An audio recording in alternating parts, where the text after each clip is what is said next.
Hello guys,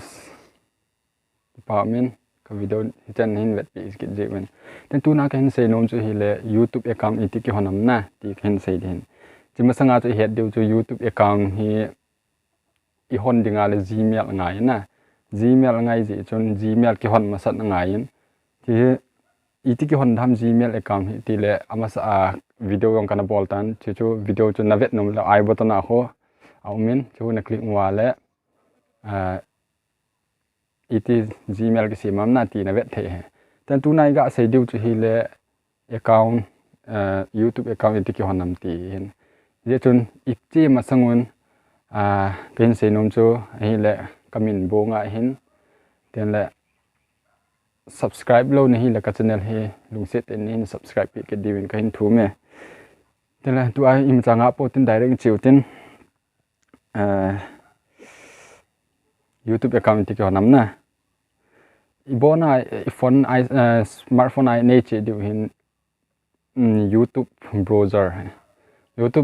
hu na click zo tin leo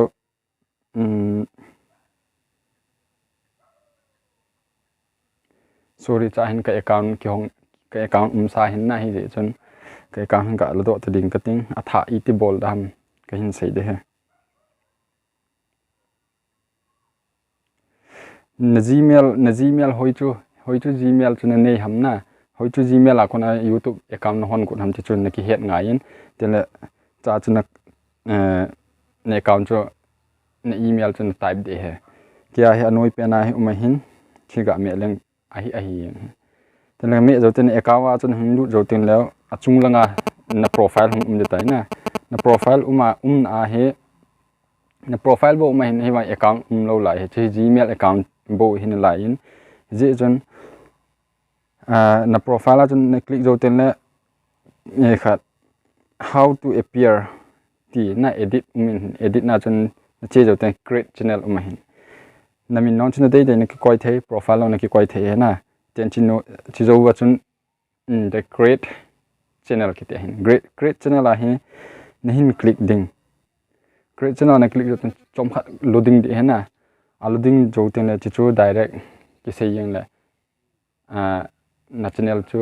YouTube channel chu aki hongai hitai cha he aki hon wanga he thil tam ta bol de na line edit description ai lo le dang thil dang